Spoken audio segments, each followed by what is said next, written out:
Hello students, कैसे हैं आप सब। स्वागत है आपका आपके अपने YouTube channel VVN sir's commerce classes में। आज की क्लास में हम जो सेकंड चैप्टर स्टार्ट कर चुके हैं इंडियन इकोनॉमिक डेवलपमेंट का, उसके लास्ट के कुछ टॉपिक्स बचे हैं। आज की क्लास में उसी डिस्कस करेंगे। हमने बुक के जो स्टार्टिंग में चैप्टर के स्टार्टिंग में जो टॉपिक्स गिवन है वो हम डिस्कस कर चुके हैं।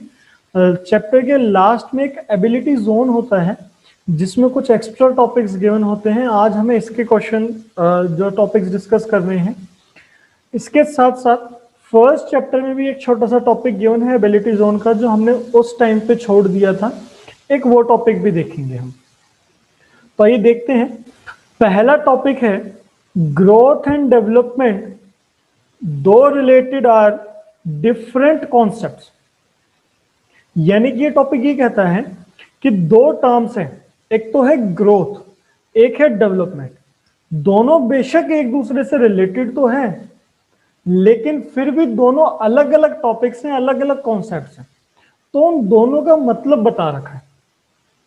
तो पहले तो मैं आपको बता दूं कि जो डेवलपमेंट है, डेवलपमेंट एक बड़ा टर्म या बड़ा टॉपिक है as compare to growth. Growth एक छोटा सा टॉपिक है डेवलपमेंट के मुकाबले। Development is a much wider topic than growth. अब इनका मतलब क्या होता है।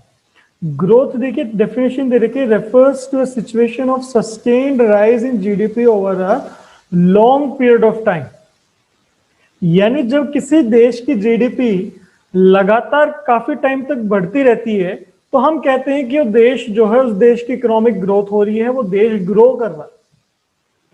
तो ग्रोथ के लिए सिर्फ और सिर्फ एक चीज की जरूरत है, या सिर्फ और सिर्फ एक चीज है जिसका इफेक्ट ग्रोथ है, वो है लगातार कांस्टेंट राइज इन जीडीपी। सिर्फ और सिर्फ जीडीपी का बढ़ना ग्रोथ को आइडेंटिफाई कर देता है, डिफाइन कर देता है। लेकिन डेवलपमेंट सिर्फ और सिर्फ ग्रोथ तक सीमित नहीं है। डेवलपमेंट में ग्रोथ तो है ही है, यानी कि डेवलपमेंट में ग्रोथ वाला टॉपिक तो जुड़ा ही हुआ है कि जीडीपी बढ़नी चाहिए। लेकिन उसके साथ साथ, ग्रोथ के साथ साथ दो चीजें और हैं। एक तो कि ग्रोथ विद इक्विटी हो, साथ के साथ as well as structural transformation हो, स्ट्रक्चरल चेंज हो।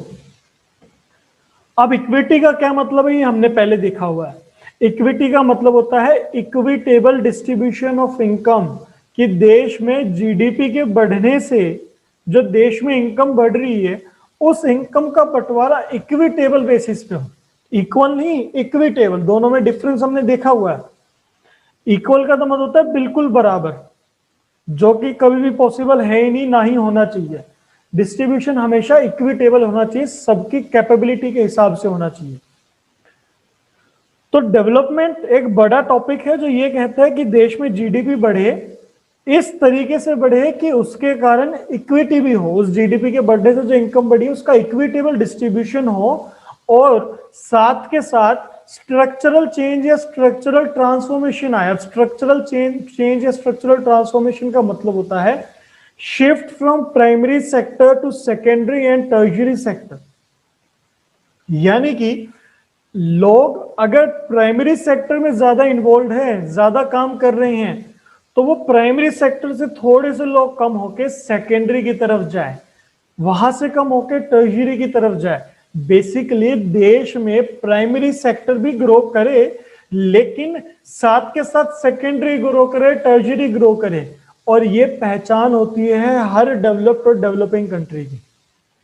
कोई भी डेवलप्ड या डेवलपिंग कंट्री है वो इसी तरीके से डेवलप या डेवलपिंग हुई है कि पहले उस कंट्री के लोग ज्यादातर एग्रीकल्चर सेक्टर में, प्राइमरी सेक्टर में इन्वॉल्व थे, फिर धीरे धीरे सेकेंडरी और टर्शियरी सेक्टर में ज्यादा इन्वॉल्व हुए। वो इसलिए क्योंकि ये चीज दर्शाता है इंडस्ट्रियल डेवलपमेंट को, कि देश में अगर ज्यादा इंडस्ट्रीज बढ़ेंगी, देश में अगर सोशल इंफ्रास्ट्रक्चर बढ़ेगा, तो टर्शियरी सेक्टर बढ़ेगा।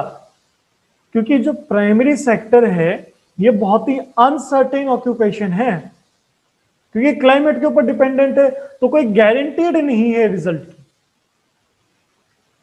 तो इसलिए कोशिश ये की जाती है कि प्राइमरी सेक्टर से फोकस थोड़ा सा सेकेंडरी टर्शियरी की तरफ मूव कर जाए, लेकिन ध्यान रखें कि इसका मतलब ये कतई नहीं है कि प्राइमरी सेक्टर को नजरअंदाज कर दे।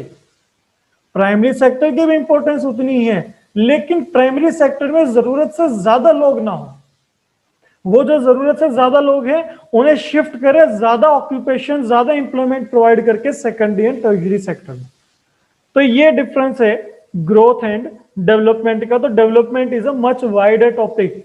अगर ग्रोथ हो रही है तो इस बात की कोई गारंटी नहीं है कि डेवलपमेंट भी हो, क्योंकि डेवलपमेंट में ग्रोथ के साथ दो चीजें हैं, इक्विटी प्लस स्ट्रक्चरल चेंज। हाँ, लेकिन अगर हम ये कहते हैं कि भाई देश में डेवलपमेंट हो रही है तो ग्रोथ होना 100% गारंटीड है, क्योंकि डेवलपमेंट हो रही है तो ग्रोथ तो अपने आप ही हो रही है, ग्रोथ तो उसमें जुड़ी हुई है। तो ये था हमारा पहला टॉपिक। इसके बाद सेकंड टॉपिक देखते हैं क्या है। सेकंड टॉपिक है paradox of saving and investment. Paradox का क्या मतलब होता है? देखिए, पैराडॉक्स का मतलब होता है कोई चीज कॉन्ट्रेरी हो, विपरीत हो, अपोजिट हो। यानी कि होना तो नॉर्मली इस तरीके से चाहिए लेकिन हो जाए उसका उल्टा, तो ये कहलाता है पैराडॉक्स। जैसे कि मैं आपको आज क्लास में ये कह दूं कि बच्चों चोरी नहीं करनी चाहिए, चोरी बहुत बुरी चीज है, और शाम को आप मुझे चोरी करते हुए देख ले तो आप कहोगे सर ये तो पैराडॉक्स हो गया। तो ऐसा ही बता रखा है कि हमारे देश में सेविंग एंड इन्वेस्टमेंट का पैराडॉक्स है, क्योंकि हमने देखा था जो फीचर्स देखे थे प्लानिंग के, प्लानिंग पीरियड के दौरान जो पॉलिसीज के थे, उसमें हमने देखा था कि सरकार का मेन फोकस था कि लोगों में सेविंग और इन्वेस्टमेंट की हैबिट को बढ़ाया जाए। सेविंग एंड इन्वेस्टमेंट हैबिट को बढ़ाया जाए, क्योंकि जनरली ये होता है किसी भी देश में सेविंग बढ़ती है तो इन्वेस्टमेंट बढ़ती है, इन्वेस्टमेंट बढ़ती है तो देश में कैपिटल फॉर्मेशन होता है, देश की जीडीपी बढ़ती है, ग्रोथ होती है, डेवलपमेंट होती है। होना तो ये चाहिए कि सेविंग और इन्वेस्टमेंट के बढ़ने से ग्रोथ हो, बट हमारे देश में पैराडॉक्स हो रहा था, उल्टा हो रहा था कि सेविंग और इन्वेस्टमेंट तो बढ़ रही थी लेकिन देश की ग्रोथ रेट जो है वो बहुत ही स्लो थी। तो क्वेश्चन पूछ सकते हैं कि what were the main reasons behind the paradox of saving and investment. हमें वो रीजंस देखने। तो पहला रीजन हमारा है, पहला पॉइंट हमारा है, capital output ratio is very high in India. अब ये कैपिटल आउटपुट रेशियो क्या होता है? देखो नाम से पता चल रहा है ना, कैपिटल आउटपुट रेशियो यानी कि कैपिटल डिवाइड बाय आउटपुट। इसका मतलब है कि आप कितने रुपए लगा के कितने का गुड्स तैयार कर रहे हैं।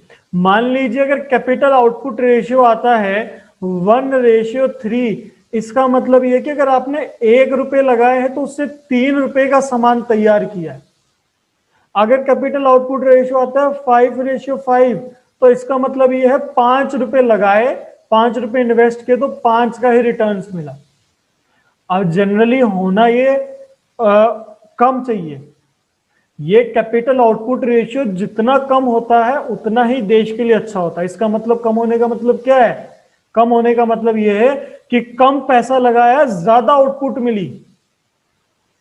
तो ये जितना कम हो उतना देश के लिए अच्छा है, उतना बेटर इंडिकेटर है। लेकिन इंडिया में ये बहुत ज्यादा हाई है। In fact it is around 4:1। इसका मतलब क्या? अगर 4 रुपए कहीं पे निवेश करते हैं तो उससे 1 रुपए का ही रिटर्न मिल रहा है। 4 रुपए लगा के आउटपुट केवल 1 रुपए की, इसका मतलब 3 रुपए तो वेस्ट हो गए। तो ये कारण है कि इन्वेस्टमेंट तो बढ़ रही है लेकिन उससे आउटपुट या प्रोडक्शन नहीं बढ़ रही, क्योंकि इन्वेस्टमेंट अगर मान लीजिए 4 रुपए से बढ़ के 8 रुपए हो गई, आउटपुट तो केवल 2 ही हुई। तो ये बड़ा रीजन है। सेकेंड पॉइंट है, considerable part of investment is in the form of buffer stock of food grains and not in the form of fixed capital formation। कि इंडिया में बहुत ज्यादा, बहुत बड़ी इन्वेस्टमेंट देश में फूड ग्रेन्स के बफर स्टॉक को मेंटेन करने के लिए की गई है। अब बफर स्टॉक क्या होते हैं? बफर स्टॉक होते हैं कि फूड ग्रेन्स को सरकार स्टॉक करके रखती है ताकि मान लीजिए कल को कोई इमरजेंसी पड़ जाए, बाढ़ आ जाए, भूकंप आ जाए, किसी देश के साथ युद्ध छिड़ जाए और देश में अनाज की कमी हो जाए, तो उस बफर स्टॉक में से उस अनाज की पूर्ति की जा सकती है। हालांकि अच्छी चीज है, लेकिन इस बफर स्टॉक की जरूरत पड़ना एक चांस है, जरूरत पड़ भी सकती है, नहीं भी। जब इमरजेंसी होगी तभी जरूरत पड़ेगी। इसी में सारा पैसा लगा रखा है मेनली। फिक्स्ड कैपिटल फॉर्मेशन यानी मशीन्स में, एसेट्स में, इनमें बहुत ही कम इन्वेस्टमेंट की जा रही है, जबकि ये एसेट्स तो डेली यूज होते हैं। ये एसेट्स तो आगे चल के हमें रिटर्न देते हैं, फूड ग्रेन्स रिटर्न थोड़ी देंगे। तो एक ये भी बहुत बड़ा रीजन है कि इन्वेस्टमेंट तो बढ़ रही है लेकिन उससे प्रोडक्शन नहीं बढ़ रही, क्योंकि एसेट्स पे इन्वेस्टमेंट नहीं हो रही है जिनसे प्रोडक्शन होगा। इन्वेस्टमेंट फूड ग्रेन्स पे हो रही है जो तो खुद प्रोड्यूस्ड है। फूड ग्रेन से थोड़ी प्रोडक्शन होना है किसी चीज का। थर्ड पॉइंट है, large portion of investment is made in traditional sector with backward technology leading to low productivity. यानी कि एक बहुत बड़ी इन्वेस्टमेंट का पोर्शन ट्रेडिशनल सेक्टर में लगा दिया जाता है, वो सेक्टर में जो हमारे देश में पारंपरिक तरीके से चला आ रहा है। अगर पारंपरिक तरीके से चला आ रहा है तो टेक्नोलॉजी भी पारंपरिक यूज हो रही है, पुरानी टेक्नोलॉजी का यूज हो रहा है। इनोवेशंस नहीं है, नई टेक्नोलॉजी का इस्तेमाल नहीं हो रहा। जब तक नई टेक्नोलॉजी का इस्तेमाल नहीं होता, काम में इनएफिशिएंसी होती है, लागत ज्यादा लगती है, खर्चे ज्यादा लगते हैं, आउटपुट कम आता है, प्रोडक्टिविटी कम होती है। तो यही है कि बैकवर्ड एरिया में, बैकवर्ड टेक्नोलॉजी में जहां यूज हो रहा है वहां पे तो पैसे पे पैसे लगाए जा रहे हैं जिसमें रिटर्न ही नहीं मिल रहा, और इसी के कारण हमारा कैपिटल आउटपुट रेशियो भी बहुत ज्यादा हाई है। तो ये पॉइंट है आपका paradox of saving and investment का। अब देखते हैं थर्ड पॉइंट या थर्ड टॉपिक क्या है हमारा आज की क्लास का। थर्ड टॉपिक है modernisation and employment generation should not be confuse as a contradictory goals of planning. और ये क्वेश्चन बहुत से सैंपल पेपर्स में देखने को मिला है। जो बच्चे अभी बोर्ड एग्जाम की तैयारी कर रहे हैं, यानी जिनके अभी एग्जाम होने थे, अभी हुए नहीं है, अगर वो सैंपल पेपर कर रहे हैं तो उन्होंने कई जगह इस क्वेश्चन को देखा होगा। तो देखिए, आपको ध्यान हो, हमने ना 2 ऑब्जेक्टिव्स ऑफ प्लानिंग देखे थे, मतलब टोटल तो 5 देखे थे, उसमें से 2 देखे थे। एक तो था फुल एम्प्लॉयमेंट का, जो ऑब्जेक्टिव ये कहता है कि सरकार प्लानिंग इसलिए कर रही थी कि देश में फुल एम्प्लॉयमेंट हो जाए, अनएम्प्लॉयमेंट ना रहे, ज्यादा से ज्यादा रोजगार मिले। ठीक है। दूसरा पॉइंट ये कहता है कि देश में मॉडर्नाइजेशन आए। अब मॉडर्नाइजेशन के हमने 2 पॉइंट देखे थे।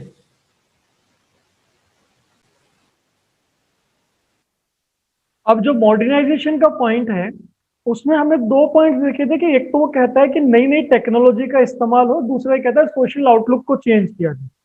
तो अगर हम देखें तो देखिए, 2 पॉइंट्स ऐसे हैं जो एक दूसरे के विपरीत हैं। ठीक है। एक जगह तो ये कहा जा रहा है कि रोजगार ज्यादा से ज्यादा मिले, और दूसरी जगह ये कहा जा रहा है कि मॉडर्नाइजेशन हो, नई नई टेक्नोलॉजी का इस्तेमाल हो। अब अगर आपको याद हो तो आपने 11th क्लास में जब सेंट्रल प्रॉब्लम्स देखी थी तो उसमें एक प्रॉब्लम थी how to produce. How to produce में हमने देखा था कि 2 तरीके होते हैं, labour intensive technology and capital intensive technology. So basically ये जो इंप्लॉयमेंट जनरेशन का पॉइंट है, ये तो ये कहता है कि लेबर इंटेंसिव टेक्नोलॉजी का इस्तेमाल करें, ज्यादा से ज्यादा लेबर इस्तेमाल करेंगे तो उनको रोजगार मिलेगा। मॉडर्नाइजेशन ये कहता है कि कैपिटल इंटेंसिव टेक्निक का इस्तेमाल करें, ज्यादा से ज्यादा मशीन का इस्तेमाल करें। अगर मशीन का इस्तेमाल होगा तो लेबर इंटेंसिव टेक्नोलॉजी का कम होगा।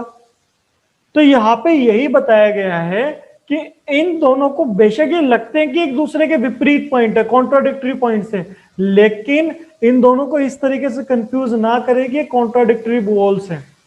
अगर ये कॉन्ट्राडिक्टरी होते तो हमारी सरकार इतनी बेवकूफ नहीं थी उस टाइम पे कि दोनों गोल्स को साथ में रखती।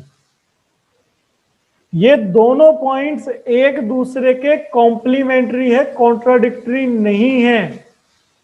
कैसे? वो इस तरीके से कि मॉडर्नाइजेशन वहां पे कहा गया है जहां बैकवर्ड टेक्नोलॉजी है, उसे इंप्रोवाइज करें।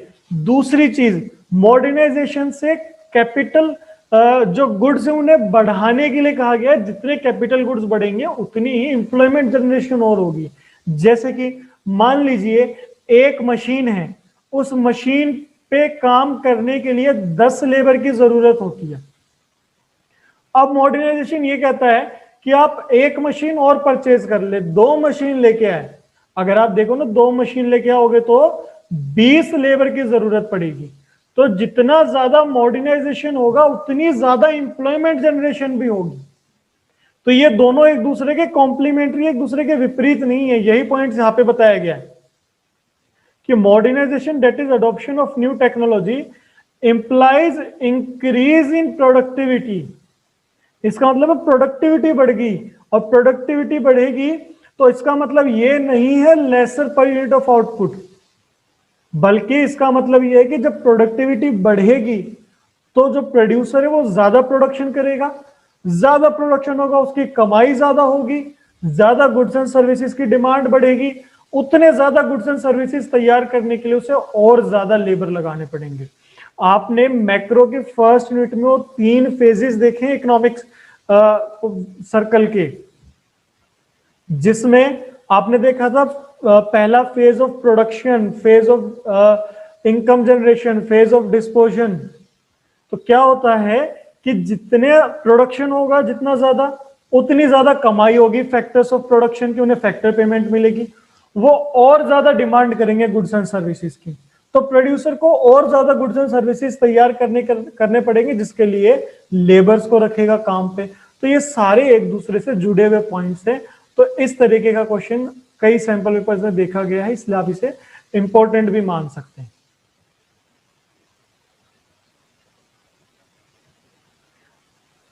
इसके बाद अगला टॉपिक है the concept of interventionist state.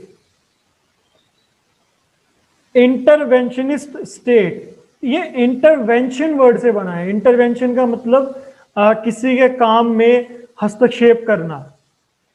तो मार्केट फोर्सेस फ्रीली काम करती है, अगर उन मार्केट फोर्सेस में गवर्नमेंट रेगुलेट कर दे, गवर्नमेंट बीच में इंटरफियर कर दे, तो उसी को इंटरवेंटिव स्टेट कहा जाता है। यानी कि एक ऐसा सिस्टम जिसमें सरकार मार्केट फोर्सेस को रेगुलेट करती है, कंट्रोल करती है। यानी मार्केट फोर्सेस को काम करने दिया जाता है कि भाई डिमांड और सप्लाई अपने हिसाब से काम करे, उसके हिसाब से प्राइस तय होगा, उसके हिसाब से सारी चीज होगी। लेकिन ये सुनिश्चित करने के लिए कि उसमें गरीबों का एक्सप्लॉयटेशन ना हो, यह सुनिश्चित करने के लिए कि उससे सोशल वेलफेयर हो, सरकार किसी किसी प्रोडक्ट्स के प्राइस रेगुलेट कर देती है, कई बार डिमांड एंड सप्लाई को रेगुलेट कर देती है। जैसे कि इंडिया इसकी एक एग्जांपल है। इंडिया में हम देखें, आप आम कोई भी सामान खरीद लीजिए, नॉर्मल सामान दुकान से, उसकी कीमतें डिमांड और सप्लाई के हिसाब से होती है। अगर किसी चीज की डिमांड ज्यादा है, सप्लाई कम है, तो वो महंगी हो जाएगी। आज कोविड के टाइम पे सारे फ्रूट्स की प्राइसेस बहुत ज्यादा है, क्योंकि फ्रूट्स की डिमांड ज्यादा होगी, खास तौर पर ऐसे फ्रूट्स जिनसे विटामिन सी मिलती है, क्योंकि यह कहा जाता है विटामिन सी इम्यूनिटी को बढ़ाती है, और उनकी सप्लाई कम है तो उनके प्राइसेस बढ़ गए। लेकिन सरकार क्या करती है कि एग्रीकल्चरल प्रोडक्ट्स हैं या दवाइयां हैं, उनके लिए प्राइस सीलिंग, प्राइस फ्लोर, हमने 11th में 2 टॉपिक देखे थे, मैक्सिमम प्राइस सेट करना, मिनिमम प्राइस सेट करना। एग्रीकल्चरल प्रोडक्ट्स के लिए मिनिमम प्राइस सेट कर देती है, भाई किसान की फसल कम से कम इतने प्राइस में खरीदी जाएगी। अब उसमें मार्केट फोर्सेस काम नहीं कर रही है। दवाइयों के लिए मैक्सिमम प्राइस तय कर देती है, भाई दवाइयां ज्यादा से ज्यादा इतने में बिकेगी, इससे ज्यादा नहीं बिकेगी। तो अगर सरकार मार्केट फोर्सेस को रेगुलेट करे कहीं पे, तो उसे हम इंटरवेंशनिस्ट स्टेट कहते हैं। मेन मकसद इसका सोशल वेलफेयर को मेंटेन करना होता है। नेक्स्ट टॉपिक है हमारा, yet there are starvation deaths. Starvation होता है भूखमरी से, ये बता रखा है, और अब भी भूखमरी से मृत्यु हो रही है। यानी कि देश ने बेशक ग्रीन रेवोल्यूशन लेके आए, जिससे फूड ग्रेन प्रोडक्शन बहुत ज्यादा बढ़ गया, इतना ज्यादा बढ़ गया कि फूड ग्रेन में हम सेल्फ सफिशिएंट बन गए, हमें दूसरे देशों से इंपोर्ट करने की जरूरत नहीं है। लेकिन फिर भी हम देखते हैं कि देश में आज भी, आप देखिए ना, कई बार न्यूज में सुनते हैं कि फलाना जगह इतने लोगों की भूखमरी से मृत्यु हो गई, उस जगह इतने लोगों की भूखमरी से मृत्यु हो गई। तो ये स्टारवेशन डेथ्स क्यों हैं, ये बताया गया है। तो सबसे बड़ा रीजन तो है ग्रोस इनइक्वालिटी। देश में इनइक्वालिटी, देश में इकोनॉमिक गल्फ बहुत ज्यादा है, अमीर और गरीबों के बीच में गैप। फूड ग्रेन्स का प्रोडक्शन बढ़ा तो है, लेकिन उसको खरीदने की क्षमता कुछ लोगों तक ही सीमित है। जो हमारी पॉपुलेशन का 22% हिस्सा है जो गरीब है, उनकी इतनी क्षमता नहीं है कि वो अपने जीवन गुजर करने की जो जरूरतमंद चीजें हैं, रोटी कपड़ा मकान, उन्हें भी खरीद सकें, जिसके कारण भुखमरी होती है। तो सबसे पहला बड़ा रीजन है कि इक्विटेबल डिस्ट्रीब्यूशन नहीं होता देश में इनकम का। दूसरा, सरकार ने इसे भी सुनिश्चित करने के लिए पीडीएस सिस्टम शुरू किया है, पब्लिक डिस्ट्रीब्यूशन सिस्टम, जिसमें गरीबों को बहुत ही नॉमिनल रेट पे या फ्री में सब्सिडाइज रेट पे खाने के साथ बाकी चीजें दी जाती हैं। जब आप सुनते हैं बीपीएल फैमिलीज को, बिलो पॉवर्टी लाइन फैमिलीज को राशन दिया जाता है, वो राशन पीडीएस सिस्टम ही होता है, लेकिन उसका इंप्लीमेंटेशन हमारे देश में इनइफेक्टिव है। जो मिडलमैन है, जो बिचौलिए हैं, वो इस चीज को प्रॉपरली इंप्लीमेंट हो इसे सुनिश्चित नहीं करते। गरीबों तक वो खाना पहुंचता ही नहीं है, बीच में जो मिडलमैन है वही उसे बेच खाते हैं। तो इसका इंप्लीमेंटेशन भी अगर प्रॉपर हो तो भी इस पे कंट्रोल पाया जा सकता है। ये दो बड़े मेन रीजंस हैं। इसके बाद अगला टॉपिक हमारा क्या आता है, देखते हैं, और शायद लास्ट टॉपिक है। अगला टॉपिक है, our record relating to distribution has been grossly dismal. यानी कि हमारे देश में डिस्ट्रीब्यूशन, किस चीज का डिस्ट्रीब्यूशन, हर चीज का डिस्ट्रीब्यूशन, हर चीज का बंटवारा बहुत ही निराशाजनक है। इक्विटेबल बंटवारा किसी भी चीज का नहीं होता। अब किन किन चीजों का डिस्ट्रीब्यूशन होता है? डिस्ट्रीब्यूशन ऑफ इनकम, हमने देखा ये इकोनॉमिक गल्फ इतना ज्यादा है कि अमीर बहुत ज्यादा अमीर होते जा रहे हैं तो गरीब बहुत ज्यादा गरीब होते जा रहे हैं। बेशक हमारे देश में टैक्स पेयर की परसेंटेज बढ़ी है, लेकिन और साथ के साथ बेशक हमारे देश में पॉवर्टी लाइन कम हुई है, परसेंटेज ऑफ पॉवर्टी लाइन, लेकिन फिर भी उतने ही नॉन टैक्स पेयर बढ़े हैं। Number of poor, actual number of poor भी बढ़े हैं, जो ये दिखाते हैं कि inequitable distribution. Distribution of consumption expenditure, कि अपने कंज्यूमर गुड्स को खरीदने पे जो खर्चा किया जाता है उसमें भी बहुत ज्यादा डिफरेंस है। देखो हमारी पॉपुलेशन बेसिकली वैसे तो 3 हिस्सों में बांट सकते हैं। एक तो है रिच सेक्शन, एक है मिडलमैन जो हम बोलते हैं, मिडिल फैमिली जो बोलते हैं, और एक है पुअर। तो यहाँ पे ये बताया गया कि देश में जितना भी कंजम्पशन एक्सपेंडिचर किया जाता है, यानी गुड्स एंड सर्विसेज खरीदने पे जो खर्चा किया जाता है, वो मेनली अमीर ही करते हैं, गरीबों का खर्चा बहुत कम होता है, खास तौर पर अर्बन एरिया में, खास तौर पर अर्बन एरिया में। रूरल एरिया में तो देखिए बता रखा है कि जो बॉटम 40% है, यानी नीचे से जो 40% पॉपुलेशन है रूरल एरियाज की, उनका तो एक्सपेंडिचर फिर भी थोड़ा सा बढ़ा है, लेकिन अर्बन का जो 80% है, 80% उनका कंजम्पशन एक्सपेंडिचर कम हुआ है, बढ़ना तो छोड़िए कम हुआ है। जो ये दिखा रहा है कि सिर्फ और सिर्फ अमीरों के खर्चे बढ़े हैं अर्बन एरिया में, जो कि एक और इनइक्वालिटी की तरफ जो है इंडिकेशन देता है। तो 2 इनइक्वालिटीज देखी हमने, कंजम्पशन एक्सपेंडिचर की और इनकम की। इसके बाद है डिस्ट्रीब्यूशन ऑफ लैंड होल्डिंग्स। हमने देखा भाई, अगर आप देखें तो कई किसान तो ऐसे हैं जिनके पास पता नहीं कितनी कितनी जमीनें हैं, और कई किसान ऐसे हैं जिनके पास, बेचारे के पास 1 जमीन है या 2 एकड़ ऑफ लैंड बस लिमिटेड है। तो यहां भी इनइक्वालिटी है कि कुछ तो बहुत बड़े बड़े लैंड होल्डर्स हैं, कुछ बेचारे स्मॉल लैंड होल्डर्स हैं। 4th पॉइंट है डिस्ट्रीब्यूशन ऑफ इंडस्ट्रियल वेल्थ।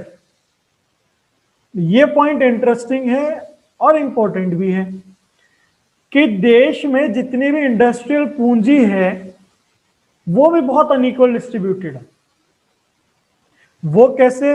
हमारे देश में जितनी भी इंडस्ट्रियल वेल्थ है, अब इंडस्ट्रियल वेल्थ का क्या मतलब होता है, इंडस्ट्रियल से जुड़े जितने भी एसेट्स हैं, यानी इंडस्ट्रियल मशीन्स हैं, इंडस्ट्रियल बिल्डिंग्स है, इंडस्ट्रियल प्लांट्स है, इंडस्ट्रियल इनकम है, जितनी भी टोटल वेल्थ है, मेन कंट्रोल उस पे 20 से 25 इंडस्ट्रियल हाउसेस का, यानी 20 से 25 कंपनियां हैं देश में जो हमारे देश के इंडस्ट्रीज के वेल्थ पे कंट्रोल कर रही है। अब देखिए कितनी बड़ी कंट्री है, पता नहीं कितनी लाखों इंडस्ट्रीज होंगी, लेकिन मेन कंट्रोल सिर्फ 20 से 25 इंडस्ट्रीज का ही है। इनफैक्ट 2003-4 में यह पता लगा कि हमारे देश के 60% एसेट्स 60% एसेट्स केवल और केवल 6 इंडस्ट्रीज के पास ही है। 60% एसेट्स, आधे से ज्यादा एसेट्स केवल 6 इंडस्ट्रीज के पास है, यानी कितनी बड़ी मोनोपोली है इंडस्ट्रियल सेक्टर में भी। तो ये भी एक इनइक्वालिटी को दर्शा रहा है। तो ये थे कुछ टॉपिक्स हमारे जो एबिलिटी जोन में एक्स्ट्रा टॉपिक्स थे सेकंड चैप्टर के। अब यही टॉपिक्स हैं जो इंटेलिजेंट और एक्सेप्शनल स्टूडेंट्स के बीच में डिफरेंस क्रिएट करते हैं, इसलिए इनको पढ़ना जरूरी होता है। अब फर्स्ट चैप्टर में भी एक टॉपिक बचता था, एक बार उसे और देखते हैं। एक छोटा सा ही टॉपिक था उसमें, ये रहा टॉपिक। तो ये टॉपिक था हमारा जो फर्स्ट चैप्टर के एबिलिटी जोन में है, जो उस टाइम पे हमने डिस्कस नहीं किया था। टॉपिक है reversal of growth process under the British Raj. यानी कि ये कहता है कि ब्रिटिश कंट्रोल जब हुआ, कॉलोनियल गवर्नमेंट का राज आया, उसमें हमारे देश का जो ग्रोथ प्रोसेस चल रहा था वो बिल्कुल विपरीत हो गया, बिल्कुल उल्टा हो गया। वो कैसे? पहले हमारी इकोनॉमी वाइब्रेंट इकोनॉमी थी जो बाद में स्टैग्नेंट इकोनॉमी बन गई। पहले हमारा एग्रीकल्चर सेक्टर प्रोस्पेरस था जो बाद में बैकवर्ड एंड स्टैग्नेंट बन गया। पहले हम सेल्फ रिलायंट, सेल्फ डिपेंडेंट थे, किसी के ऊपर निर्भर नहीं थे। बाद में हम दूसरे कंट्रीज के ऊपर डिपेंडेंट हो गए, दूसरे से इंपोर्ट करना पड़ता था। पहले हमारे इंडस्ट्रियल सेक्टर बहुत अच्छा था, हाई क्वालिटी के गुड्स तैयार करते थे, जैसे कि मसलिन मैंने आपको बताया था, बहुत हाई क्वालिटी के रॉ मटेरियल हमारे देश में था। हम बहुत ज्यादा एक्सपोर्ट्स करते थे, फिनिश्ड गुड्स को एक्सपोर्ट करते थे, और इंपोर्ट्स कुछ जरूरतमंद चीजें थी उन्हीं को करते थे। बाद में सारा उल्टा हो गया, इंडस्ट्रियल में डिक्लाइन आ गया। इंडस्ट्रीज में जो हमारा ट्रेड था वो लिमिटेड रह गया और उसकी कंपोजिशन भी चेंज हो गई। रॉ मटेरियल, प्राइमरी गुड्स को तो हम एक्सपोर्ट करने लग गए और फिनिश्ड गुड्स को इंपोर्ट करने लग गए। तो बेसिकली जो जो चीजें पहले थी वो सारी चीजें उल्टी होगी, विपरीत होगी। तो हम कह सकते हैं कि रिवर्सल ऑफ ग्रोथ प्रोसेस देखने को मिला। एक यही टॉपिक इसमें रहता था। इसके साथ हमारा सेकंड चैप्टर का जो थ्योरेटिकल पोर्शन है वो कंप्लीट होता है। नेक्स्ट क्लास में हम उसके क्वेश्चन आंसर्स को डिस्कस करेंगे, ताकि आपको आइडिया लगे कि सीबीएसई में किस तरीके के क्वेश्चंस पूछे जा सकते हैं। साथ के साथ एक छोटा सा रिवीजन भी हो जाएगा। तो आज की क्लास के लिए इतना ही था। अब हम मिलेंगे अगली क्लास में सेकंड चैप्टर के क्वेश्चन आंसर्स के साथ। Thanks for watching this video and stay at home, stay safe and stay healthy.